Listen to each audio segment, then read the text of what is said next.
I know Joanne's been tuning into Iceland this evening. What went on this evening in Iceland?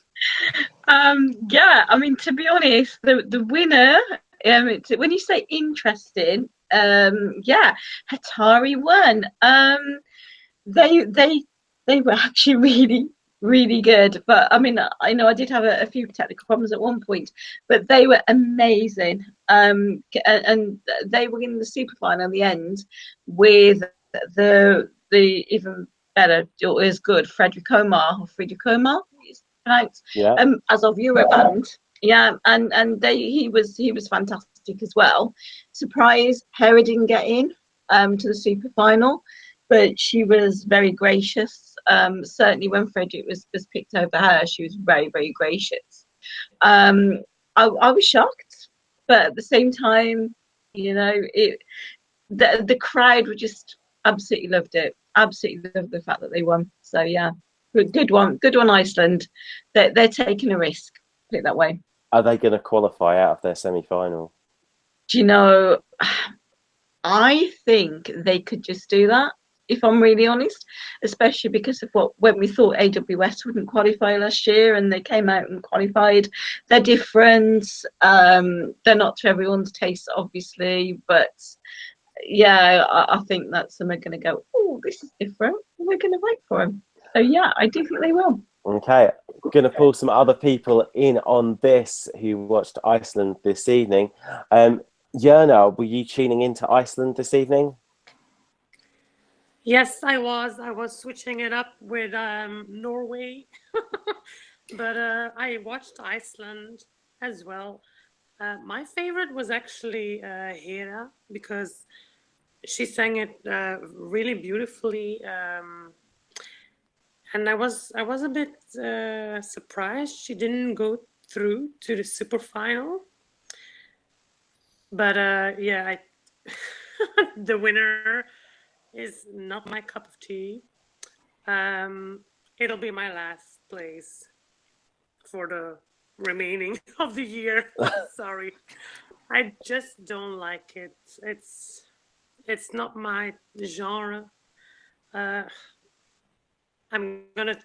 think if Iceland comes on in the first semi-final, I'm gonna take a toilet break. Sorry. Interesting. Guys, let's get the views of other people on the panel. Hatari, is it a yay or a nay? Martin, yay or nay for Hatari? I think this is probably going to be in a similar position to how people were viewing Lordi all that time ago. That I think at when they sort of qualified in Finland, people were probably thinking, is this going to bomb or is this going to do really well? And I think this is what the thing with Hatari. It's either going to be not catch the imagination at all and bomb, or it could do really well. And I can't say either way, but there's a certain thing about watching them, not only on stage, but when you see them off the stage, they have this two persona act going on, that they're sort of drinking tea and they're being very polite when they're off stage and then really in your face on it. And I think that the press will pick up on Hatari. I wouldn't be surprised if some bits of the press will pick up on Hatari now, and it'll be in the news, you know, around Europe now, that this band dressed in S&M gear with the guttural growls is going to Eurovision in Tel Aviv. And I think that this could be a story that builds and builds, and they could end up being one of the favourites to win at Tel Aviv, possibly. Could be. Don't forget 2009, you know, Iceland came second. 1999, Iceland came second. It's 2019. I'd like to win. I'd like to go to Iceland. Could it be Reykjavik 2020? Bill and Michelle, I don't know if you've listened to the Icelandic song by Hatari yet, but what are your general views on an act like Hatari going across to Eurovision? Oh, brilliant. Yeah, I think it's great. I think it's about time more countries took a risk and stopped sending the same old fodder and put something different through that will stand out. Yeah, plus in the semis, me and Phil can dress up. Yay! Yay.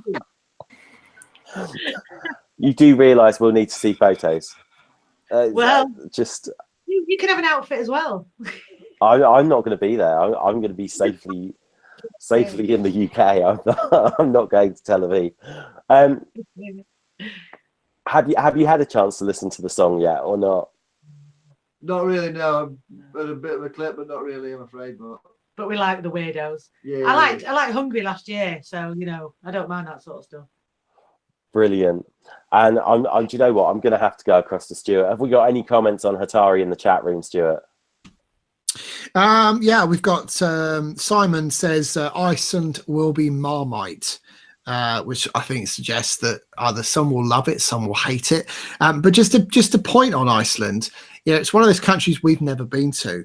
And I don't mind the idea of sipping cocktails in the Blue Lagoon right about May time. Sounds good to me. Iceland all the way. I'm on the Iceland train, Tom. Let's do this. Fantastic.